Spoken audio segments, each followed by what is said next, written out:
Viral হলো এখন মুশারি ভাঙা, বিষয়টা কি চোখে দেখছেন এবং কি বলবেন? ব্যাপারটা হচ্ছে এত মিম তৈরি করছে, কিভাবে বলতে পারি। প্রথমেই বলি আমাদের এটা অফিসিয়াল কোনো সং না, ফলে এই গানের সাথে যে আইএসএফ তৈরি করছে এরকম কোনো ব্যাপার নয়।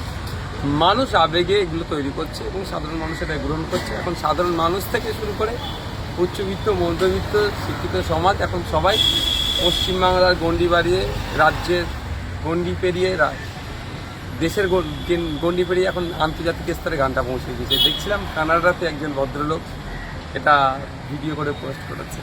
ব্যাপারটা হচ্ছে আমি সরকার সাহেবকে শুধু মাত্র ভাবি না, উনি একজন একটা মমতা ব্যানার্জি ঘোষিত একজন তিনি criminal, sorry national human rights commission ঘোষিত তিনি একজন ক্রিমিনাল, মমতা ব্যানার্জি ঘোষিত একজন বোমবাদক।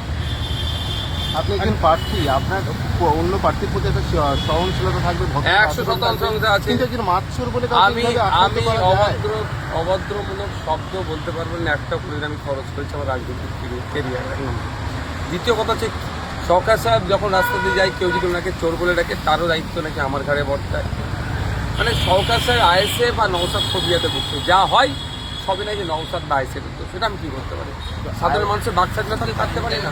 শওকত মোল্লা এখানে আপনার রুচি নিয়ে কথা বলছে এবং একাধিক রিলেশনশিপ আছে সেই নিয়ে কোর্ট কমপ্লেন হয়েছে, এই দিয়েও প্রশ্ন। দেখুন আইনি লড়াই চলছে, আমি কিছু করি না, আইনি লড়াই চলছে, কোর্টে বুঝে নেবো।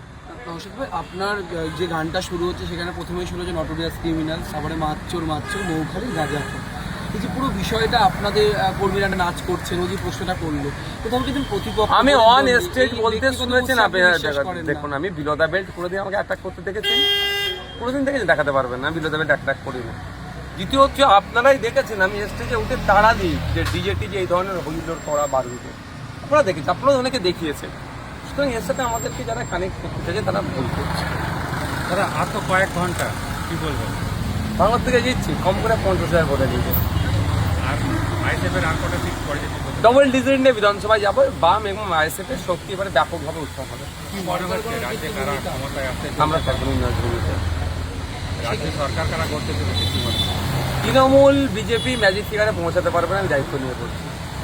বিজেপি বুথ এজেন্ট খুঁজে পায়নি, আর তৃণমূল বুথ এজেন্ট দিল। মানুষ এত ফেয়ার ইলেকশন হয়েছে, এই প্রতিষ্ঠান বিরোধী যা ভাব হয়েছে, তৃণমূলকে আর পাত্তা দিচ্ছে না মানুষ।